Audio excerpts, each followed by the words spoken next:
As an astronaut gazes down at Earth, they're absolutely stunned. The whole planet's covered in a colossal storm. The pressure from below feels like it's suffocating you. As the storm gets close to the Empire State Building, it freezes in seconds.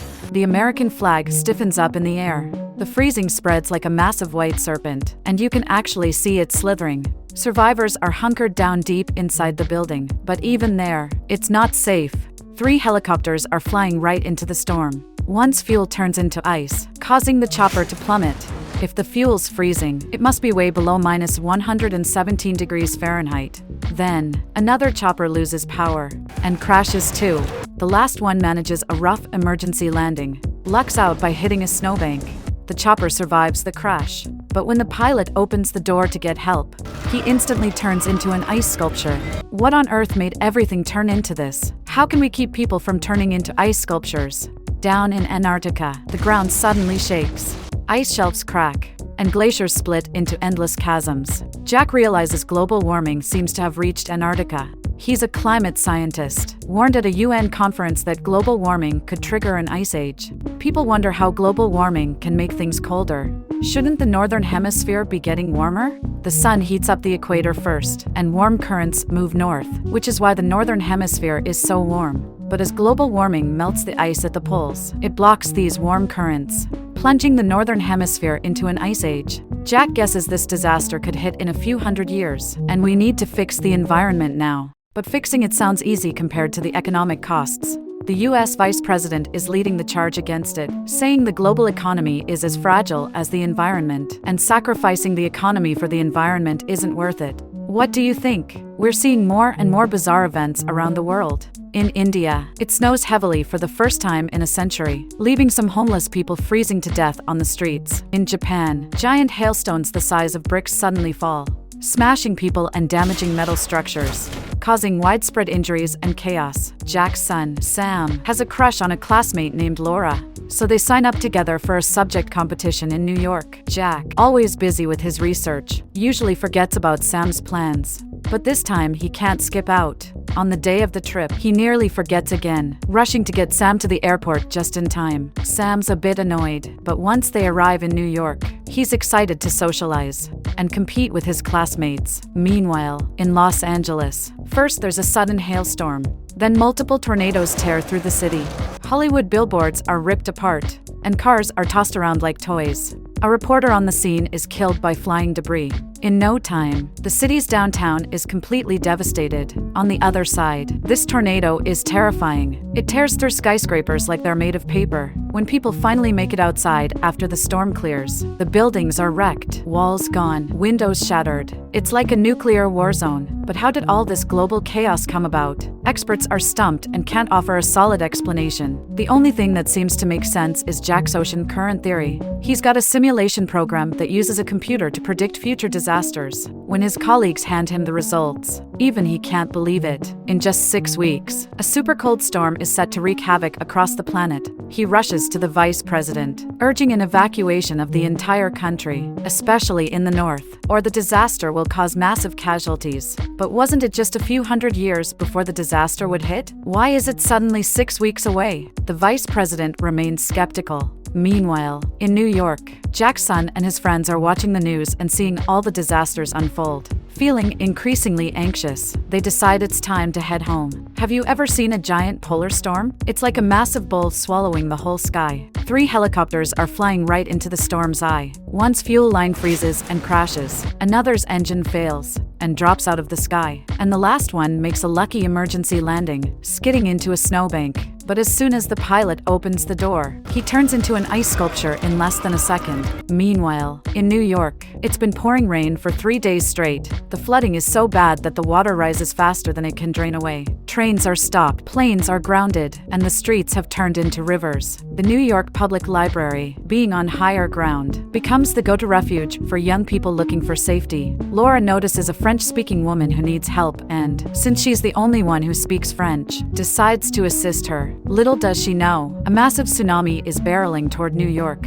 The Statue of Liberty is struggling against the tidal force, and the neighborhoods are quickly submerged by the sea. People are swept away like debris. Laura narrowly escapes disaster, and the library, now surrounded by water, becomes an island in the flood. This giant polar storm is going to devastate Earth. The icy air from the storm's eye is plunging down to the surface, making temperatures drop to the point where it can freeze a person solid in a second. There are already 3 of these storms around the globe. One's tearing through the US from Canada, and the other 2 are hitting Scotland and Siberia, heading straight for Europe and Asia. In just 7 days, the storm will be even bigger. What's even scarier is that once this polar storm blows over, the northern hemisphere will be thrown into a long, brutal ice age. Right now, Sam is stuck right in the eye of the storm in New York. After taking shelter in the library, he finds that the basement phone still works, and immediately calls Jack to let him know he's okay. Jack warns him not to head south, even though it's warmer there. It's too late to run. The temperature outside will drop so fast that it will freeze people instantly.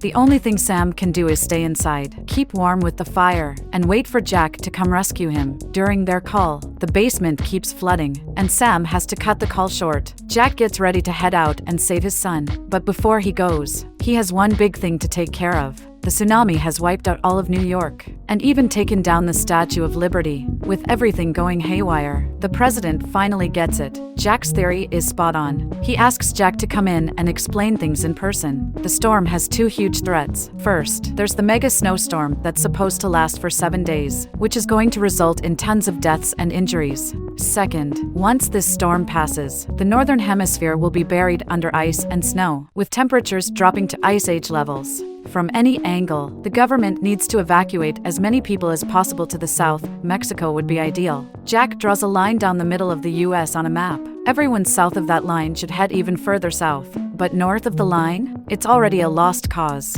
People north of the line are getting buried in ice and snow.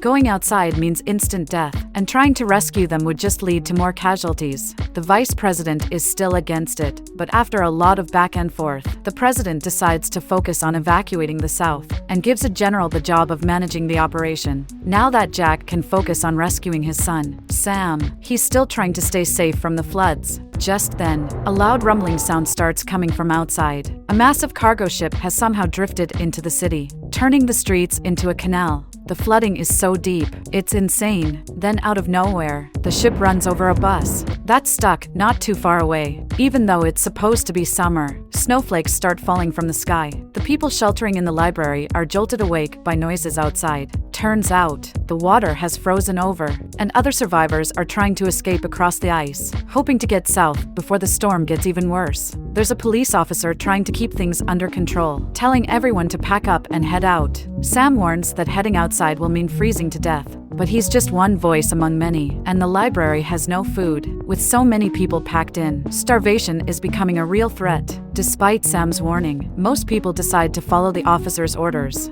Only a few stay behind. The ones who do have to focus on 2 things: getting food and finding fuel to stay warm. The vending machines have only a little food left, but there's plenty of fuel, mostly books from the library. People start burning the books to keep warm, realizing just how valuable those books are now. In the apocalypse, most people's skills seem useless, while a homeless guy's skills turn out to be the most practical. He teaches everyone how to scavenge for food in trash cans, and stuff paper into their clothes for warmth. He proves to be incredibly helpful. Meanwhile, the cold wave outside keeps raging on. A man freezes into an ice sculpture in just 1 second, and even the flag instantly turns into a solid metal plate. Inside the frozen library, Laura is shockingly unconscious. People start leafing through medical books to figure out what's wrong with her. Her temperature is way too high, and she had a leg injury a few days ago. It looks like she's gone into septic shock.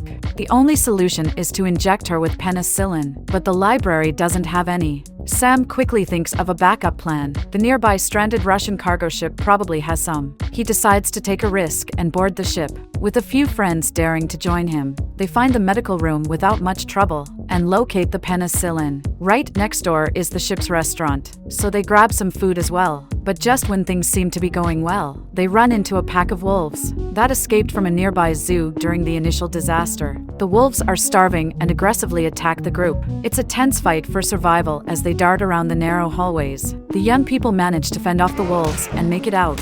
They look up and realize the storm's eye is about to hit, and if they don't hurry, they'll freeze to death.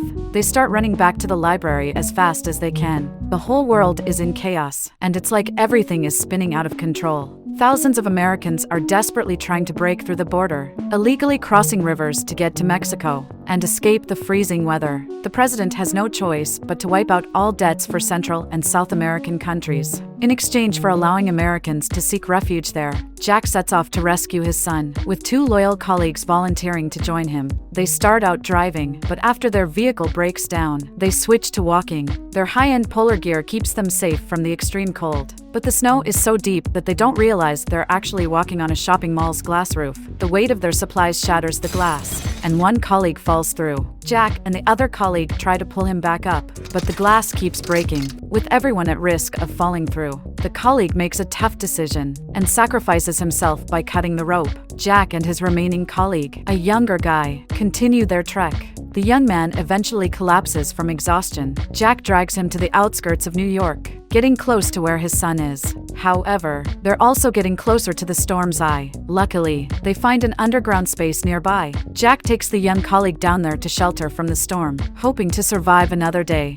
Ever seen temperatures at minus 290 degrees Fahrenheit? It's so cold that flags freeze stiff in midair. The plummeting temperatures turn walls completely white. Even if survivors huddle next to a stove, the cold still tries to break through. People are burning every book they can find just to survive. Jack and his colleague manage to stay warm in the underground shelter for a while. Once his colleague wakes up, they get ready to head out. Their GPS shows the path ahead is littered with countless frozen bodies, victims of the library's escape. One of them is the lead police officer. It's too cold to travel at night, so they set up camp in the strong wind. The next morning, they notice the wind has eased, and sunlight is breaking through the clouds. It looks like the worst might be over. An aircraft carrier stands frozen in the ice, and the Statue of Liberty is covered in massive icicles. Everything around them screams the power of the blizzard. New York City is within sight, and there's a glimmer of hope. They follow their GPS to the library, which is nearly buried under dozens of feet of snow. Snow is creeping into the interior, turning the hallways into a white,